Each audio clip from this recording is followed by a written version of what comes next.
Al hablar de la Segunda República, que es lo que yo voy a tocar, en relación con la masonería, es decir, la influencia que la masonería tuvo en ella, hay que empezar por dejar claro que es un momento de visibilidad de la secta, como ha tenido muy pocas veces en la historia. La propia masonería lo admite, lo reconoció muy claramente, como no podía ser de otra manera, pero no era una cosa nueva que hubiera surgido de repente. El proceso revolucionario español, que dura todo el siglo XIX, o por lo menos a partir claramente ya de 1820, tiene momentos álgidos. Voy a tomar uno como punto de arranque. La revolución de 1868, mal llamada gloriosa, es una revolución enteramente masónica, cuyas cabezas principales llegaron a ser las principales también dentro de la masonería: Prim, Sagasta, Ruiz Zorrilla, y luego, claro, todos los demás más o menos importantes, comparsas, que van a tener en esta revolución. Consiguen echar a Isabel II y traen o abren un periodo terriblemente incierto, caótico, revolucionario, valga la redundancia, donde, por supuesto, ya aparece la persecución religiosa una vez más, porque ya en el trienio liberal se vio con toda claridad. En el reinado de Isabel II, las desamortizaciones, por cierto, la primera de ellas durante la minoría de edad de la reina, que tratará luego incluso de poner en marcha un proyecto de devolución a las órdenes de lo que les había sido arrebatado, y muchos de sus conflictos con los gobernantes de su época van a ser de origen religioso. En el 68, y comprendiendo que con esa señora, como ellos decían, era imposible llevar a cabo sin problemas, sin incidentes con la jefatura del Estado, una política anticlerical, por no llamarla anticristiana, que es como deberíamos llamarla, es por lo que deciden acabar con ella. Han hablado de otros escándalos y de otras intromisiones de la corona en la tarea de gobierno, y por eso a esta revolución ellos mismos la llaman la gloriosa y se atreven a dar el grito revolucionario de viva España con honra. Honra fue pisoteada la de España durante el sexenio que viene a continuación. Como resumen, pues simplemente decir que la Revolución Gloriosa terminó en un baño de sangre, porque entre ellos mismos no compartían un proyecto común, había ya republicanos entre ellos. De ese sector republicano viene el asesinato del general Prim, no menos masón que quienes le matan, y a partir de ahí vienen pues la monarquía saboyana, con Amadeo de Saboya, elegido precisamente por su cercanía a la masonería, que había hecho la unificación de Italia, en lo que es otro proceso revolucionario que queda encubierto por aquello de la unidad, gran designio de Italia, unificarse todos. ¿A costa de qué? De acabar con todas las monarquías católicas que había en la península y finalmente asaltar los estados del Papa, que es con lo que se consuma el proceso de unificación. Por eso viene un Saboya a reinar en España y él mismo se marcha muy poco después, comprendiendo que aquello, muerto ya Prim, que era su mentor político, era ingobernable.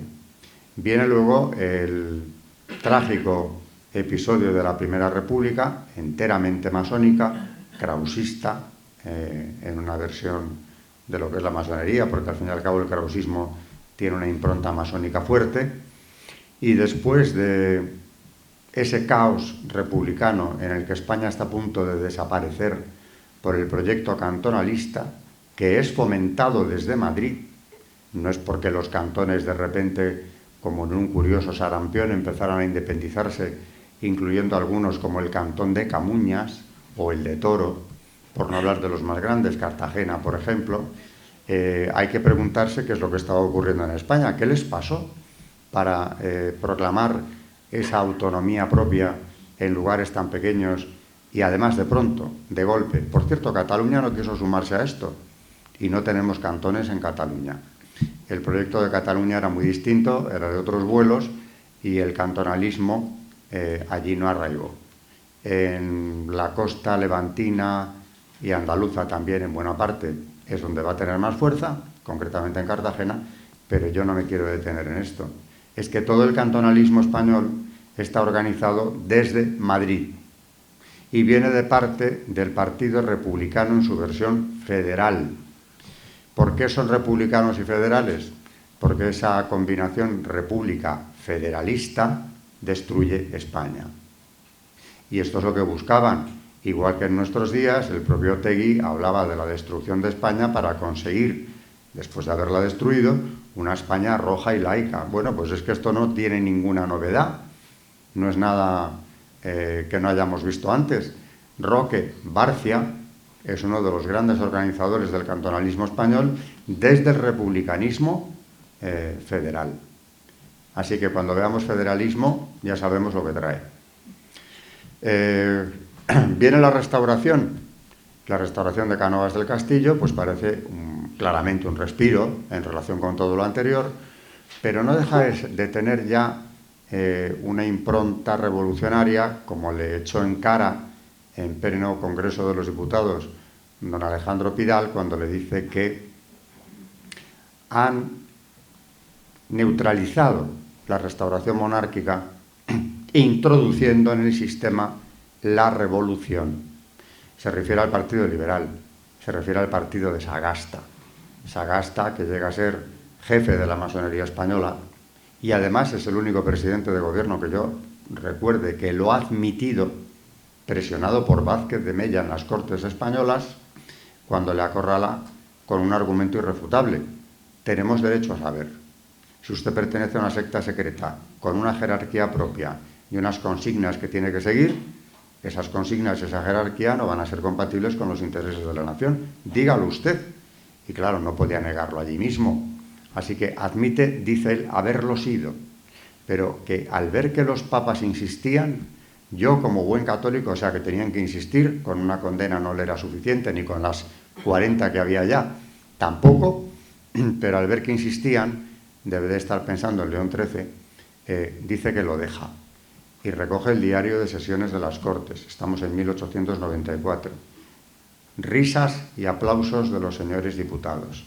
Claro que la revolución entraba en el sistema de la restauración porque el propio Cánovas del Castillo la había introducido por aquello del turnismo partidista, que por supuesto nos lleva a una situación más estable, pero no ha terminado con la revolución, ni mucho menos.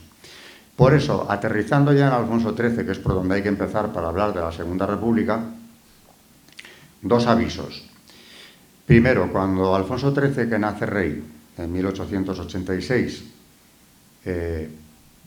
ya sin haber podido ni mucho menos empezar su reinado efectivo, que no comienza hasta 1902, el año de su nacimiento se produce en Madrid un golpe fallido del general masón Villacampa, que tiene detrás una trama tan añeja ya como es Ruiz Zorrilla, jefe de la masonería española que fue en su tiempo, uno de aquellos de la Revolución Gloriosa, exiliado en París, que tiene como secretario nada menos que a Ferrer Guardia, quien organizará el atentado contra el rey el día de su boda en 1906. Esa trama terminaba en Madrid. El último cabo era el general Villacampa, que fracasa en la toma del poder. Pero no hace más que nacer y con pocos meses tiene ya un golpe masónico que trata de echarle del trono. A pesar de que el sistema de la restauración, como he dicho, viene teñido de revolución, convive con ella. Pero no era suficiente. La masonería quiere más. Y mientras haya partidos de inspiración claramente católica, como los había, y un partido conservador, que a pesar de sus componendas, naturalmente, en su mayor parte es católico también, pues hay que cambiar ese régimen. En 1919, y este era el segundo apunte que quiero introducir, se produce la consagración de España al Sagrado Corazón de Jesús. Bueno, la tercera, porque Alfonso XIII lo consagra 3 veces.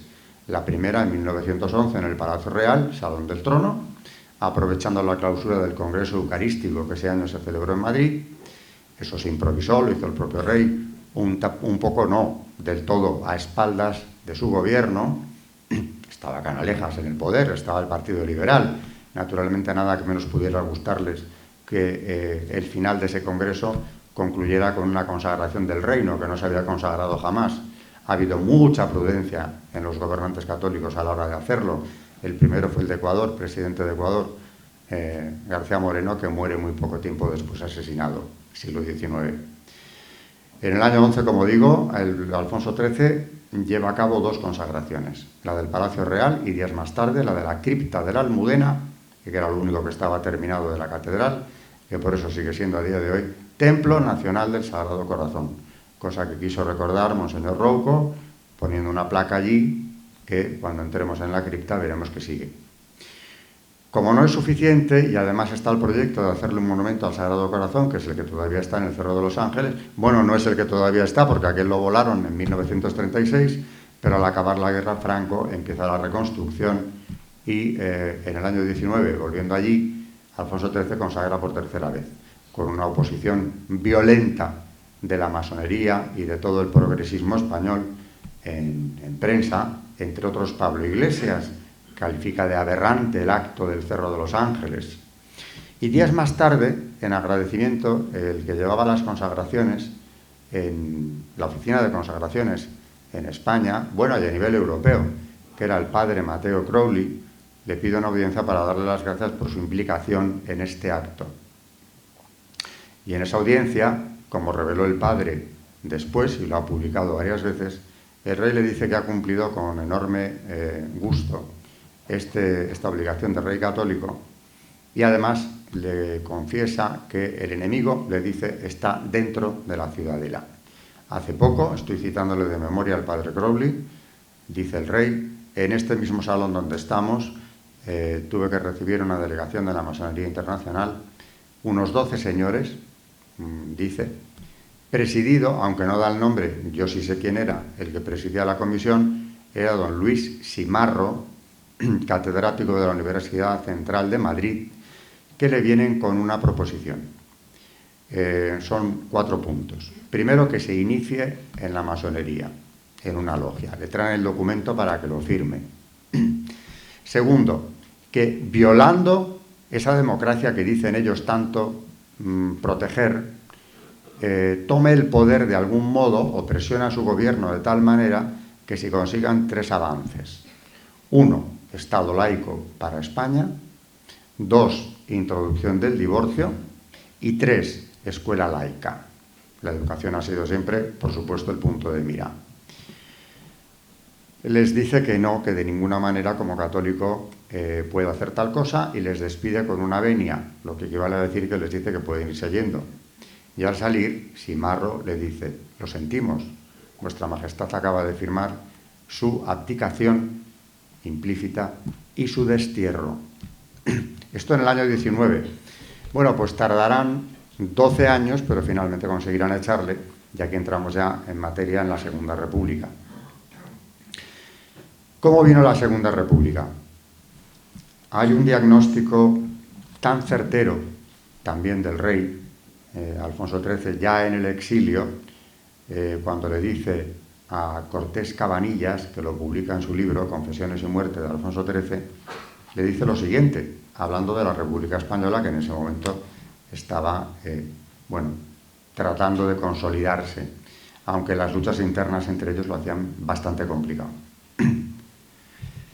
Lo único doloroso, dice el rey, es que España sufra las consecuencias de una experiencia sustancialmente antiespañola, que puede resultar trágica, y lo resultó. Sigue diciendo, el terrible cáncer de la República es el haber sido producto no de una opinión republicana, sino de una confabulación de marxistas, separatistas y masones. Esto no suena muy actual. Ajenos a una convicción y a un sentimiento entrañablemente nacional. Repito, marxistas, separatistas y masones. Fijémonos que no menciona liberales.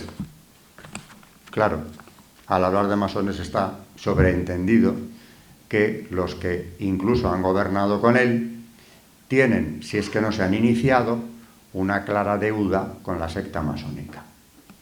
Estos son los 3 grupos que van a traer la República y que luego la harán inviable por sus disputas internas. Aparte de que no consienten, por supuesto, que la derecha se exprese en modo alguno, ni siquiera gobierne, aunque gane las elecciones, como ocurrió. eso ya es historia de la Segunda República. Realmente la República no tenía que haber venido nunca. No es, como dice el rey, la expresión de un sentimiento republicano. La República la traen muy pocas personas. Es cierto que la monarquía alfonsina ha entrado en crisis, realmente ya, casi desde que el rey llega al trono, ya se la encuentra tocada de muerte, porque el 98, en el que, por cierto, tendríamos que pedir con cuentas a posteriori a los gobernantes del liberalismo, empezando por Sagasta y siguiendo por Moret, de cómo fue posible que España se metiera en aquella guerra y la perdiera de forma tan infamante. A Moret hay que preguntarle mucho por los nombramientos en Filipinas, por ejemplo, pero ahí no quiero entrar porque se me iría la conferencia. Pero el 98 va a marcar todo el reinado. Por supuesto, la acción de España en Marruecos también. Son dos cánceres que arrastra. El pesimismo terrible que afecta a los españoles del 98, esa generación del 98, y el cáncer de la guerra de Marruecos. A esto había que aunar el movimiento anarquista, bastante tolerado en varios momentos, es decir, no se ve una acción de gobierno fuerte para terminar con ese terrorismo, que llega incluso a asesinar al arzobispo de Zaragoza, sin que pasen grandes catástrofes posteriores. La Semana Trágica del año 9, que es una guerra civil dentro de la ciudad de Barcelona, que le cuesta la vida a uno de los organizadores, Ferrer Guardia, el que ya había sido inductor del atentado contra los Reyes en 1906 y se había ido de rositas, aunque el fiscal dice que, por supuesto, es, y además están las conclusiones del juicio, es el autor intelectual del atentado que ha mandado a Madrid a Mateo Morral para que tire la bomba, con la complicidad de altas personalidades del gobierno de España, que ese día en Madrid se lavaron las manos ante denuncias tan claras como que el rey y su propia madre, María Cristina, tenían la foto de Morral en sus despachos antes de que se produjera el atentado. En fin, mejor no entrar ahí también, porque ese es otro campo muy resbaladizo. Ferrer Guardia es ejecutado y se desata en Europa, naturalmente organizado por las logias, como dice Gabriel Maura, hijo de don Antonio, la famosa campaña del Maura no, que se quería la caída del gobierno de Maura, el más importante de los regeneracionistas conservadores, que en ese momento llevaba varios años en el poder con óptimos resultados. Cae Maura, por supuesto. Y a partir de ahí que tenemos la vuelta de los liberales. Pero es que al frente del Maura no se ha puesto el Partido Liberal, con Canalejas al frente, que dicen el poder o la república. Esa es su convicción monárquica. Claro que estaba la revolución dentro. Viene luego la dictadura de Primo de Rivera a partir del año 23. Los mejores años del reinado, en lo económico y en lo social. España tiene una recuperación fuerte. Primo de Rivera, en un primer momento, entreguista de Marruecos, aunque él había sido un africanista también, comprende que no se puede entregar. Ahora bien, llega a resolver el problema en un tiempo insólitamente corto, y el desembarco en Alhucemas termina con la acción de la cábila más peligrosa del Rif, que había mantenido en jaque a España con desastres como el Barranco del Lobo y no digamos Anual. Se acaba de momento el problema de Marruecos y se acaba definitivamente en principio. Viene luego la recuperación económica, insospechada. Se crea la CAMSA, algo que no van a poder perdonarle los grandes globalistas del momento, de la economía, los grandes productores y vendedores del petróleo, la gran banca europea y norteamericana, que advierte, primero a Primo de Rivera, posteriormente a Calvo Sotelo, de que si la CAMSA sigue adelante, eso le costará muy caro a España. Entre otras cosas, no tendrán petróleo que vender, no puede haber un monopolio del petróleo. Y viene el señor Detterding a Madrid para amenazar en nombre de la Shell y de las 7 hermanas, las grandes compañías petroleras, viene a amenazar al gobierno. Calvo Sotelo no se inmuta, Primo de Rivera todavía menos, y esto, según convicción propia de Alfonso XIII, le va a costar el trono aparte de aquella amenaza coincidente con la acción de Detterding que había recibido ya en el año 19. Cae Primo de Rivera el año 30 y a partir de aquí ya tenemos la puerta abierta a la República. No tenía por qué haber venido y fue fatídico para España. Pero ¿quiénes ponen en marcha esta proclamación? 7 personas. 7 he dicho. El año 26, todavía está Primo de Rivera en el poder. España está viviendo todavía unos años de bonanza económica sin precedentes. Es cuando ya se inicia los proyectos de las cuencas hidrográficas, que llevará a su máximo cumplimiento Franco. Esas cuencas, esos embalses que ahora se quieren y se están destruyendo, precisamente porque dentro de la Agenda 2030 del proyecto globalista a España le sobra el agua, como le sobra todo el sector primario. Si es que todo está visto ya, lo que estamos viviendo, la destrucción de la agricultura, de la ganadería y, por cierto, de los recursos acuíferos en España, es algo que ya querían haber conseguido antes, pero que los buenos gobernantes españoles del siglo XX intentaron por todos los medios resolver el problema del agua. Ahora tenemos que destruirlo en cumplimiento de una directriz, un proyecto de la Unión Europea, AMBER, para destruir lo que llaman obstáculos fluviales. Y que con el tiempo, a no mucho tardar, seamos dependientes para tener alimentos que llevarnos a la boca, nada menos que de Marruecos. Y aquí hay una acción concertada entre Marruecos y Unión Europea y hasta los Estados Unidos. Estamos sitiados por todas partes para que perdamos la soberanía alimentaria, pero eso ya es hacer presentismo, cosa que en historia no deberíamos hacer ni tenemos tiempo. En el 26, como digo, se forma la Alianza Republicana.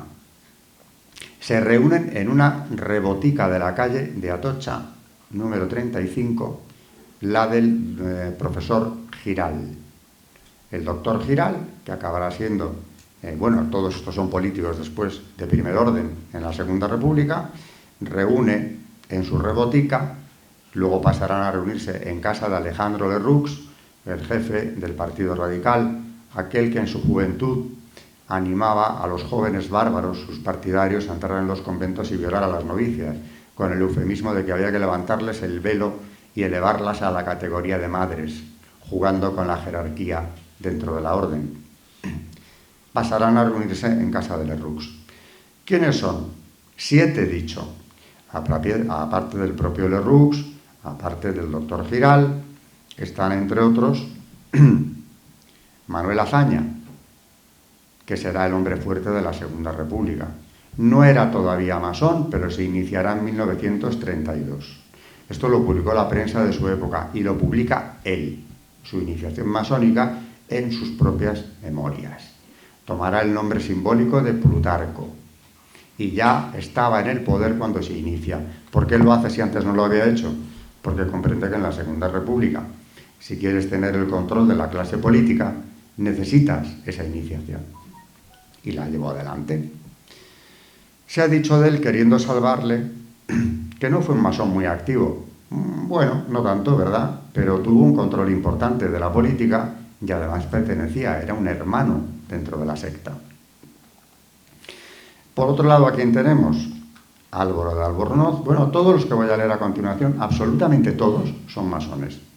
Marcelino Domingo, que será el ministro de Educación, una cartera clave para lavar el cerebro de los jóvenes y de los niños españoles, en un sentido anticristiano, claro está. Ángel Galarza, el que amenazará de muerte a Calvo Sotelo en las Cortes poco antes de la guerra, es el autor de aquella retórica frase de pensando en su señoría lo encuentro justificado todo, incluyendo el atentado que le prive de la vida. Ángel Galarza era uno de los que se reunían en casa de Lerroux para traer la República, socialista, por cierto. Fernando de los Ríos, que fue ministro de Justicia inmediatamente, el 14 de abril ya le habían hecho ministro de Justicia. Fernando de los Ríos, nombre simbólico Jugan, pertenecía a la Gran Logia Regional del Mediodía. Era socialista, había visitado a Lenin el año 20, con vistas a incluir al PSOE en la Tercera Internacional, acuerdo que no se pudo rematar. Bueno, pues estos son los que empiezan a mover los hilos de la República y llevan adelante más tarde, el año 30, el llamado Pacto de San Sebastián, que, por cierto, antes de reunirse en San Sebastián, el mes de agosto del 30, lo habían hecho en el masónico Ateneo de Madrid. Quedan en verse unos días más tarde en San Sebastián para poderse reunir con los llamados partidos periféricos. Es decir, la Orga gallega, partido republicano, que en ese momento, aparte de la autonomía de Galicia, por supuesto buscaba la caída de la monarquía, dirigido por Casares Quiroga, masón él también, aunque estaba suspendido porque su logia le acusaba entonces de que no participaba suficientemente en los trabajos de la misma, pero era masón como lo había sido su padre y de la misma logia. Y luego, Casares Quiroga, he dicho, Matías Mayol, de Acción Republicana de Cataluña, Jaime Aiguadé, del Estat Català, que será uno de los fundadores de la Esquerra Republicana de Cataluña un año más tarde. Vamos atando cabos todos, ¿no? Los mismos perros con distintos collares que nos han llevado o nos están llevando a la situación actual. Marxistas, separatistas y masones. Aquellos de los que hablaba Alfonso XIII. Bien, pues planean, aunque se les ha presentado como políticos liberales, republicanos sin más, que planean una avenida pacífica, una transición hacia la República, no planean nada pacífico. Lo que planean es un golpe militar, que es la sublevación de Jaca. En la sublevación de Jaca se levanta el capitán Fermín Galán, nombre simbólico Vigor, porque era también masón, y había intentado ya antes convertir el Gran Oriente de España precisamente en una plataforma de acción contra Primo de Rivera. Como fracasa Galán y es fusilado, aunque se ha llevado por delante en la intentona al gobernador militar de Huesca, general Las Heras, que muere de las heridas después de intentar sofocar la rebelión, que lo consiguió. Días más tarde es ejecutado en Consejo de Guerra y por lo menos tiene la gallardía de decirle a quienes se juzgan que conoce la pena que le corresponde y que no tiemble su pulso en firmar la condena. Pero aquello costó sangre. Era una rebelión militar. Aquí en Madrid, fracasado ya el golpe militar republicano y masónico de Fermín Galán, todavía intentan levantarse en Cuatro Vientos 2 aviadores o 2 militares. Ramón Franco, hermano de Francisco, vamos, el polo opuesto de su hermano, anarquista y masón. Hace no mucho me decía un señor que ya estaba harto de oír eso de que era Ramón Franco masón, que de dónde había salido, y aparte de todos los autores que lo han publicado, la respuesta está aquí. El que no se lo crea, que vaya al archivo de la Guerra Civil de Salamanca, y allí, en los expedientes del año 43, se le abrió expediente a este señor que había muerto 5 años antes, hermano del jefe del Estado, que ni siquiera por serlo se libró de tener su expediente, aunque estaba muerto y ya por lo tanto no se le iba a juzgar, pero está en el archivo de Salamanca. Se inició en París, perteneció a una logia madrileña, después la Concordia 4, y posteriormente intentó sublevar Andalucía para proclamar allí una república anarquista ibérica. Franco y Queipo de Llano, que más tarde los dos se sumarán al alzamiento nacional, procuran que la revuelta de Jaca no termine en agua de borrajas y tras la República. Fracasan. Ramón Franco llegó a sobrevolar el Palacio Real.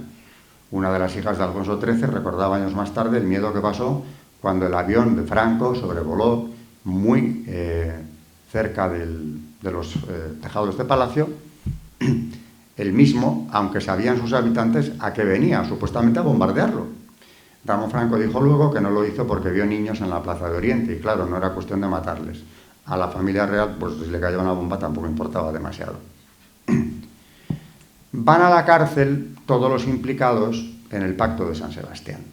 Y lo que viene es algo tan vergonzoso como un proceso judicial, mejor no entrar en esto, de quiénes eran los jueces, ¿no?, que se convierte en un verdadero referéndum a favor de la República. Quedaron libres todos, aunque eran reos nada menos que de un delito de sedición, rebelión armada con resultado de muertes oficiales, por cierto, en la misma, no pasó nada. Todos libres. Es más, estando en la cárcel, Sánchez Guerra, político conservador, al que el rey le encarga la formación de gobierno, se va a la cárcel modelo a proponerles a los presos que formen gobierno. Ese día la monarquía estaba muerta, por supuesto. Bueno, como había fallado lo sangriento, los mismos señores del pacto deciden ahora convertir las elecciones municipales del 12 de abril del 31, estaban convocadas, municipales, es decir, para elegir alcaldes en toda España, porque durante la dictadura no hubo esto, íbamos en un camino de recuperar el sistema constitucional. Al menos eso era la idea del rey y de sus gobiernos que se fueron sucediendo desde la caída de Primo de Rivera. Y verdaderamente con astucia los miembros del pacto deciden convertir aquello en un referéndum monarquía-república. ¿Qué consiguieron? Bueno, que en la opinión pública se viera que el resultado del 12 de abril era definitivo. Si salían más concejales republicanos, significaba que había que proclamar la república. ¿Desde cuándo los ayuntamientos han cambiado el régimen? Pero es que, por otro lado, ya advirtió Romanones entonces, cuidado que el voto del campo vale tanto como el de la ciudad, porque ya se estaba viendo en los sondeos lo que podía suceder y sucedió. En las grandes capitales hubo más concejales republicanos, pero en el conjunto de España, que era una España agraria, rural, en una proporción importante, infinitamente más que ahora, en la España rural, en la España en su conjunto de entonces, con diferencia, hubo una mayoría clara de concejales monárquicos. Pero ya daba igual, al rey ya le habían echado de España. El recuento verdadero, definitivo, no se ha hecho jamás. Pero hasta la República reconoció este dato. Ya le habían echado. Ahora, a gobernar. ¿Quiénes son los ministros? Pues todos los del Pacto de San Sebastián y los que vayan colocando a continuación. Así que el boletín oficial de la Gran Logia de España, en su edición del primer semestre de 1931, se jacta, y no le falta razón, de decir: no es ningún secreto que la francmasonería domina poco menos que en su totalidad el gobierno provisional, así como los altos cargos. Y era verdad, era verdad. España estaba en manos de la masonería. Precisamente esa misma secta que había amenazado al rey, que había venido luego aquí a Madrid, representando por el señor de Etterding, a amenazar a Calvo Sotelo y a Primo de Rivera, estaban en el poder, aunque fueran ahora españoles todos ellos. Bueno, vamos a ver enseguida las consecuencias. Es el 25, ¿no? La República se proclama el 14 de abril. El 11 de mayo arden los conventos de la capital, ante la pasividad absoluta del gobierno provisional. Miguel Maura, que había blanqueado esta república por aquello de que él era un liberal republicano conservador, vamos a tratar de digerir este gazpacho como sea, no se entiende bien qué es lo que decía, y desde luego le cabe la terrible responsabilidad de haber tranquilizado a un sector de la burguesía que vota, que consideraban que la república podía ser una salida a aquel caos, pensando que si entre ellos y como dirigente cara visible estaba el hijo del gran don Antonio Maura, pues no sería tan peligroso lo que venía. Es que además con él estaba el otro monárquico, ex monárquico, Niceto Alcalá Zamora, que había sido ministro de la corona y secretario de Romanones, el que entregó precisamente la monarquía.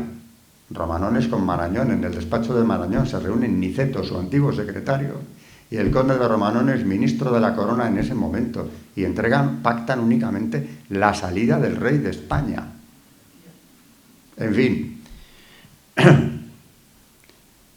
quema de conventos. ¿Qué pasa aquí? Pues que en la mañana del 11 de mayo, no ha pasado ni un mes desde la proclamación de la República, empiezan a arder los conventos e iglesias de Madrid. Miguel Maura comprendiendo en qué se había metido, dice claro, como ministro de Interior que era, que hay que sacar la fuerza a la calle. Inmediatamente. Estaba el gobierno reunido en la presidencia del Consejo.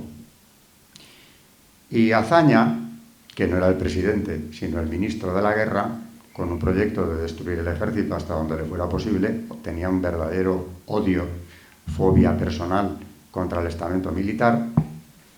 Manuel Azaña dice que si la fuerza sale, él presenta su dimisión, situando al gobierno en una situación terriblemente difícil. Ante lo cual deciden que la fuerza no salga. 13 edificios religiosos ardieron. Y Manuel Azaña, en Consejo de Ministros, lanza una de sus frases lapidarias: todos los conventos de Madrid no valen la vida de un republicano. Como si alguna vida republicana estuviera en peligro. Las que estaban en peligro eran las vidas de todos los integrantes de las congregaciones religiosas cuyas casas estaban ardiendo. Una de las primeras, la de los jesuitas, en la casa profesa, en la calle de la Flor, que ardió entera, con su biblioteca, en la cual había ediciones Príncipe de Lope de Vega, Calderón de la Barca, Quevedo, que desaparecieron para siempre. Por arder, que ardió la iglesia de la casa, ardieron hasta los restos de San Francisco de Borja. Lo que se conserva ahora en la parroquia de que lleva el mismo nombre, la calle Serrano, son los restos de las cenizas del santo, lo que se pudo recoger después de la urna que fue llevado a esta nueva iglesia. Los jesuitas se salvaron saltando por los tejados, porque nadie acudió a sacarlos. La Guardia Civil se personó, pero como tenían órdenes de no intervenir, no lo hicieron. Quemaron el colegio de los hermanos de la doctrina cristiana, en Cuatro Caminos, al que acudían cientos de niños de aquellas barriadas de Tetuán, donde, por cierto, el gobierno hasta entonces no había hecho absolutamente nada por crear ese vacío o por llenar ese vacío. Maura avisó: si esto no se para, mañana arderán los conventos de España. Y los de España no, pero los de Málaga sí, y en otras capitales también. El gobernador civil de Málaga, republicano recién llegado a la capital, horas antes, el señor Jaén, autorizó la quema simbólica de una iglesia desafectada. Pero es que luego se pone a la cabeza de los incendiarios, él, el gobernador, con el gobernador militar republicano también que le acompaña. Los dos jerarcas dirigen a los incendiarios y arden las 22 iglesias de la capital. La destrucción de las iglesias en Málaga es el récord, aparte de las que ardieron también en otros puntos de España. Pero, como decía don Niceto, cuando trata de tranquilizar a Miguel Maura, no se alarme usted. Esto no es más que fuego de virutas. Son jóvenes jugando a la revolución. No, no era eso, ni mucho menos. Esa misma tarde, ese gobierno que autorizó la quema de conventos tuvo que declarar en Madrid el estado de guerra. Así se estrena la República. Vamos, en el poco tiempo que me queda, con la Constitución del 31, que claro, como se ha dicho, y es verdad, es una Constitución contra la Iglesia. Me salto que en esa primavera el gobierno también expulsa a el obispo de Vitoria, Monseñor Mújica, y al cardenal primado de España, por considerarle, que lo era por supuesto, desafecto a la República. Lo detienen al cardenal Segura en la casa de los padres Paules de Guadalajara, y esa imagen, porque hubo fotógrafos que lo captaron, del cardenal saliendo de la casa de los Paules, escoltado como un delincuente por la Guardia Civil, que lo mete en un coche y directamente lo lleva a la frontera, ha quedado como un símbolo indeleble en todos los que hemos visto la foto de lo que era la República desde que se inició. También mientras se está juzgando al rey en las Cortes, ahora que el rey ya no está, para denigrarle todo lo posible. El único que aceptó el reto de asumir la defensa del rey fue Romanones, a unas sabiendas de que, por supuesto, la condena era inevitable y se produjo. Constitución del 31. Se nombra una comisión parlamentaria para que la redacte. 20 diputados. De los 20, 9 son masones. Empezando por su presidente, don Luis Jiménez de Asúa, del Partido Socialista, ilustrísimo jurista, muy reputado entonces y después también, cuyo nombre simbólico era Carrara, perteneciente a la Gran Logia Regional del Centro, una de las divisiones del Reino Oriente Español que tenía 7. El vicepresidente también era masón. Pero es que además esos 9 diputados masones de la comisión, cuando se trata de los artículos que afectan a los religiosos, se reúnen solos, no con el resto de los diputados que formaban parte de la misma. Y así sale la Constitución que salió. La del 31, ya en el artículo 3º, suprime la confesionalidad del Estado, por supuesto. Aparte, prohíbe prestar a la Iglesia, además, hipócritamente hablan de iglesias en general, como si hubiera muchas en la España de entonces. No se las puede financiar de ningún modo. Y además, para que a nadie le quepa duda, quedan concernidos todos los organismos del Estado, porque habla del Estado, provincias y municipios. Nadie puede ayudar a la Iglesia. Aparte de que se decreta un periodo para la suspensión del presupuesto del clero. Van a quedar completamente en la ruina. Además, esto queda pendiente de una ley, ya quedan las bases establecidas, que será la Ley de Confesiones y Congregaciones Religiosas del año 33, por la cual sacerdotes y religiosos podrán seguir viviendo en los edificios que eran sus viviendas, pero ya no les pertenecen. Y como además se les prohíbe, por supuesto, la enseñanza, que tiene que ser laica, pero también se les prohíbe comercio e industria, cualquier actividad lucrativa. Pueden vivir en esas casas, pero no sabemos qué ingresos van a tener. No se me ocurre ninguno. Pero es que encima tienen que tributar por los edificios que ocupan. La jugada es muy inteligente porque dicen, os dejamos estar ahí. Por cierto, el contenido también es del Estado. Hasta los vasos sagrados. Entonces, ¿de qué vamos a vivir? ¿Cuánto tiempo nos queda de poder subsistir?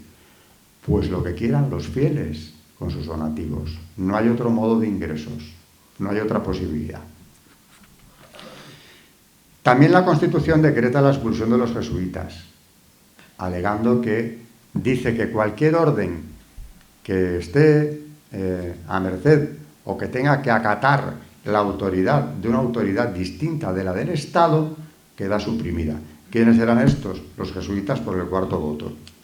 Luego también dirán que todas las órdenes que constituyan un peligro para el Estado, no sabemos cuáles, podían ser un peligro, quedan disueltas.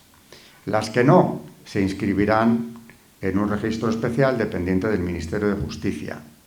No pueden adquirir o conservar para sí, por sí o por persona interpuesta, más bienes que los que, previa justificación, se destinen a vivienda o fines privativos. Prohibición de ejercer industria, comercio o enseñanza. Sumisión a las leyes tributarias del Estado. Obligación de rendir anualmente cuentas al Estado de la inversión de sus bienes. ¿Pero qué inversión de esos bienes? Si no les pertenecen tampoco. En fin, es la disolución total. Vamos con la enseñanza. El primer ministro de Instrucción Pública, era el masón también, Marcelino Domingo, nombre simbólico 1, de la Gran Logia Regional del Centro. Y al frente de la primera enseñanza está Llopis. Llopis, que deja escrito en el año 32, la escuela, por imperativo del artículo 48 de la Constitución, ha de ser laica. Por tanto, no ostentará signo alguno que implique confesionalidad, quedando igualmente suprimidas del horario y programa escolares la enseñanza y prácticas confesionales. Y además, en una obra que publica por entonces, nos deja ver cómo su influencia también masónica, él pertenecía a la misma Gran Logia que el ministro, su nombre simbólico es Antenor, dice Llopis. La supresión de la enseñanza religiosa con carácter obligatorio no debe significar abandono de la dirección moral de los escolares. No, claro. Por el contrario, al perder esta enseñanza, su orientación dogmática y catequista, el maestro se esforzará, ahora más que nunca, en aprovechar cuantas oportunidades le ofrezcan sus lecciones en otras materias para inspirar en los niños un elevado ideal de conducta, según el pensamiento masónico, claro, porque todo lo dogmático y catequista ha desaparecido por completo. Al llegar a este punto, y con esto tengo que ir acabando, por fin la Iglesia, que había recibido a la República sin la menor hostilidad, y esto lo reconoce el propio Lerroux, a pesar de la quema de conventos, a pesar de la expulsión de los dos obispos que llevo reseñados, a pesar de todo lo que había ocurrido, la Iglesia no se ha manifestado en contra. En el año 33, que es cuando se aprueba la ley de confesiones y congregaciones religiosas, aparte de que la violencia, hago un inciso, está a punto de estallar salvajemente, porque en la Revolución de Asturias del 34, bueno, de España, que triunfa en Asturias sobre todo, una conspiración absolutamente socialista, por cierto, porque no quieren que gobierne la CEDA, que ha ganado las elecciones. En esa Revolución de Asturias mueren asesinados ya 34 sacerdotes y religiosos por aquello de la República Democrática, ¿no? Pero antes de eso, ya el año 33, no la Iglesia o la jerarquía española, no. El propio Papa Pío XI, que hasta entonces había guardado silencio, publica una encíclica dedicada a España, Dilectissima Nobis, queridísima nuestra, donde aparte de subrayar los vínculos estrechísimos entre la Santa Sede y la nación española, dice en cuanto a la educación. De todo esto aparece, es principio de la cita de esta encíclica, por desgracia, demasiado claro el designio con que se dictan tales disposiciones, que no es otro sino educar a las nuevas generaciones no ya en la indiferencia religiosa, sino con un espíritu anticristiano, arrancar de las almas de los jóvenes los tradicionales sentimientos católicos tan profundamente arraigados en el buen pueblo español y secularizar así toda la enseñanza inspirada hasta ahora en la religión y moral cristianas. Terminaba diciendo, ante la amenaza de daños tan enormes, recomendamos de nuevo vivamente a todos los católicos de España que, dejando a un lado lamentos y recriminaciones y subordinando al bien común de la patria y de la religión todo otro ideal, se unan disciplinados para la defensa de la fe y alejar los peligros que amenazan a la misma sociedad civil. No solo es la religión lo que está en juego. El argumento que habían utilizado los papas desde el siglo XVIII a la hora de condenar la masonería, diciendo que era peligrosa para la seguridad del Estado y la salvación de las almas, ese mismo argumento lo está utilizando Pío XI en pleno siglo XX. Y termino con una cita, por si acaso quedaba alguna duda, de quién gobernaba en España entre 1931 y 1936. Aquí estoy citando, Vidarte, un masón socialista, quien lo explica. El traspaso de poder de Portela a Azaña, los dos masones, el 19 de febrero del 36, estamos ya Frente Popular, es recogido por otro masón, el socialista Juan Simeón Vidarte, quien lo comenta con el también masón general Núñez de Prado con estas palabras. Esto parece un chiste, lo que voy a leer, pero es la verdad. A mí personalmente me parece bien el gobierno, dice Núñez de Prado. Hay en él 7 hermanos masones, y todos de un republicanismo acrisolado. Sí, el gobierno parece haber nacido bajo nuestros auspicios. La otra tarde, al encontrarnos el general Pozas y yo en el Ministerio de la Gobernación, citados por Portela para que asistiéramos a la toma de posesión de Azaña en unión de Martínez Barrio, todos jefes de la masonería, parecía una ceremonia masónica. El gran maestre de la Gran Logia daba posesión a su sucesor delante del Gran Oriente español y en presencia de 2 generales masones. Fin de la cita. Vidarte, Juan Simeón, todos fuimos culpables, si quieren saber de dónde sale esta cita. La beligerancia masónica en la guerra civil fue evidente y confesada. La victoria del bando nacional significaba su derrota.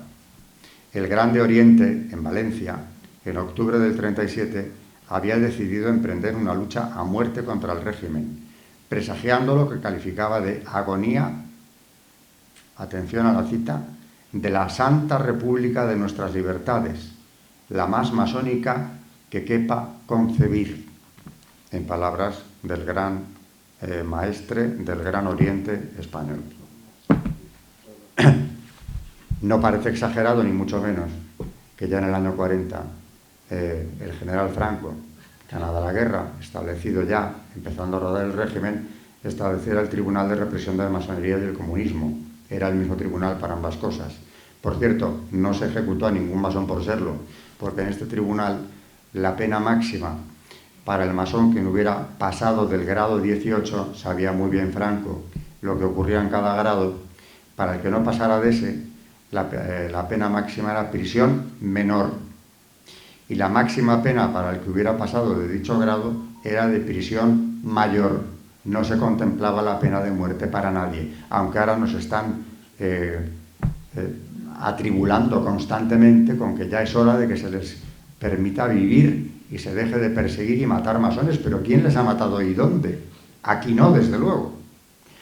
En ese tribunal que funcionó entre el 40 y el 64, pues claro, el acopio de documentación masónica que fue a parar a Salamanca, como he dicho, ahí está el expediente de Ramón Franco, entre otros, lo que hace ver que desde luego el general no hacía acepción de personas, estaba muerto su hermano, pero el expediente de Ramón está ahí, en el año 43.